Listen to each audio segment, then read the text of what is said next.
INFJs don't just get hurt when they're betrayed, they get rewired, because betrayal to us isn't just about the lie, it's about the misread. We didn't miss the red flags, we saw them and believed in you anyway. And when that trust gets shattered, something inside us doesn't just break, it reshapes. This isn't a video about heartbreak, it's about recognition. The moment an INFJ realizes, I knew better, I felt the shift, I stayed too long anyway. That's not just pain, that's emotional grief with self-revision built in. Let's talk about it. If we haven't met, I'm Lisa, INFJ, emotional intelligence coach, author of The 2 a.m. Code. And I've been studying people since I was a child. But betrayal, that's the one lesson that doesn't come from books. It comes from lived experience.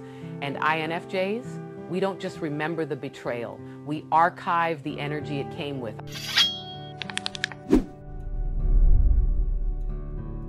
I had a soul friend once. She knew things about me I never told anyone. We cried together, laughed until 2 a.m., shared secrets, wins, and wounds. But one day, she used one of my most vulnerable confessions as a punchline, not in front of strangers, but in front of someone I was trying to impress. And in that moment, I didn't speak, I didn't clap back, I didn't call her out. I studied her because something in her smile didn't match the frequency of friendship anymore. That's when I learned INFJs don't always walk away because of what you did. We walk away because we finally accepted who you are. The core truth. To most people, betrayal feels like shock. To INFJs, betrayal feels like confirmation.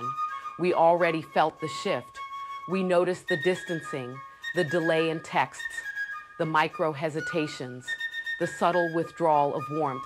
So when the final act happens, it's not surprise, it's sadness, followed by, and now I can't unknow this. The real battle isn't just with the person who hurt us, it's with ourselves, because INFJs take betrayal personally, not because we're fragile, but because our investment wasn't casual, it was spiritual. We don't give access easily. So when we let someone in, we gave them a soul key, and when they misuse it, we don't just change locks, we remodel the whole house. There are levels to how INFJs process betrayal. One, the energetic glitch. We feel something's wrong before facts arrive. Two, the self-questioning. Am I overreacting? Am I being too sensitive? Three, the observation mode. We detach emotionally, but stay physically present to gather patterns. Four, the breaking point. Once the pattern confirms itself, we withdraw, emotionally first, then socially, then spiritually. Five, the soul cut. This is when people feel like we switched up, but we didn't switch. We stopped pretending.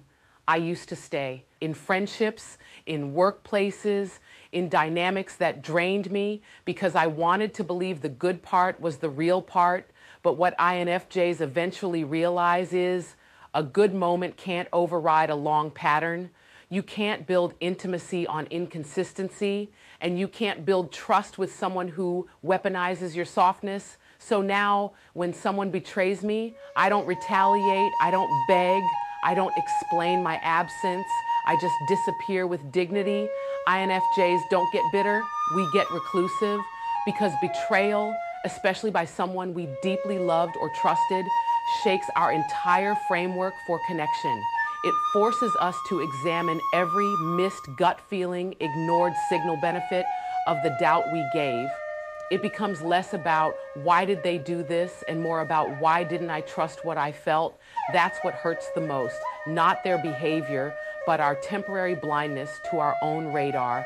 Here's what INFJs need to hear after betrayal.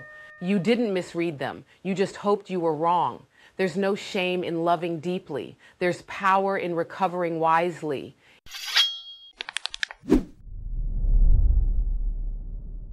If you've ever been betrayed and felt like it rewired your emotional world, you're not broken, you're recalibrating. Comment below, what was the moment you knew the connection had shifted before the betrayal even happened? Let's start a thread of emotional clarity because silence has taught us enough. Now it's time to name what we feel and trust what we already know. INFJs aren't naive. We're just emotionally invested. And when that investment is betrayed, we don't scream, we study, we remember, and we rebuild with stronger boundaries. Now, in the next video, we're talking about a whole different kind of deception. The 7 creepy habits of INFJs, weird but true, because let's be honest, we have our dark sides too. Subscribe, stay tuned, and if you feel this, share it with someone who needs help trusting themselves again.